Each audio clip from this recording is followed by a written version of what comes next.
মাঠের তারকা লিওনেল মেসির আছে ব্যক্তিজীবন। স্ত্রী আন্তোনেল্লা রোকুজ্জো আর 3 ছেলে থিয়াগো, মাতো ও সিরোকে নিয়ে তার সংসার। ইন্টার মিয়ামি ক্লাবে এসে ইতোমধ্যে মাতিয়ে চলেছেন যুক্তরাষ্ট্রের ফুটবল। এসব মাঠের কথা মেসি ভক্তদের জানা, তবে তার ব্যক্তিজীবনের একটি বিষয় অনেকের অজানা। তা হলো মিয়ামি শহরে আগে থেকেই মেসির একটি বাড়ি ছিল। 2019 সালে প্রায় $90 লাখ খরচ করে এ শহরে একটি বিলাসবহুল বাড়ি কিনেছিলেন মেসি। তাই বলা যায় মেসির মিয়ামি প্রীতি নতুন নয়। তবে এবার নিজের কেনা সে বাড়িতে থাকছেন না মেসি। সম্প্রতি সংবাদ মাধ্যম জানিয়েছে মেসি তার পরিবার নিয়ে থাকার জন্য মিয়ামিতে একটি বাড়ি খুঁজছেন।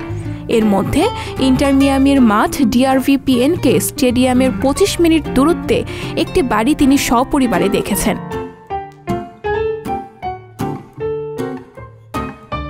এভাবেই মিয়ামিতে কমফোর্ট জোন সৃষ্টিতে ব্যস্ত আছেন মেসি। মাঠে যেমনভাবে একে একে আসছেন তার সাবেক বার্সা মেটরা, তেমনই ব্যক্তি জীবনেও তিনি মিয়ামিতে চান এক নির্ভার জীবন, যেখানে সপরিবারে টিমমেটদের নিয়ে জীবন উপভোগ করা যাবে দারুণভাবে। যুক্তরাষ্ট্রের জীবনের সঙ্গে মানিয়ে নিতে যা যা করা দরকার তাই করছেন মেসি। তার ইংরেজি ভাষা শেখার খবরটিও ভক্তদের চোখ এড়ায়নি।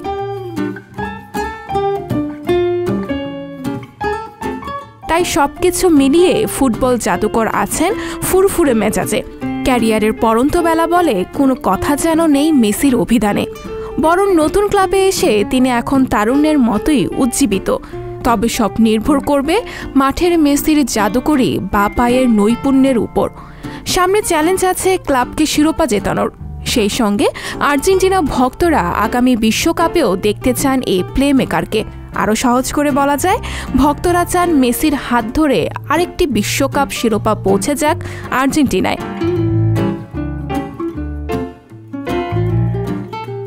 প্রত্যাশা তার উপরেই থাকে, পূরণের সামর্থ্য ও সক্ষমতা আছে যার। এজন্য একজন মেসি উপযুক্ত খেলোয়াড়।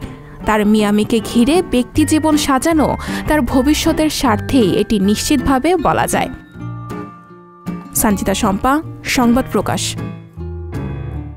সংবাদ, ফিচার ও অনুষ্ঠানের জন্য ভিজিট করুন সংবাদ প্রকাশের ওয়েবসাইট এবং যুক্ত থাকুন ফেসবুক পেজ ও ইউটিউব চ্যানেলের সঙ্গে।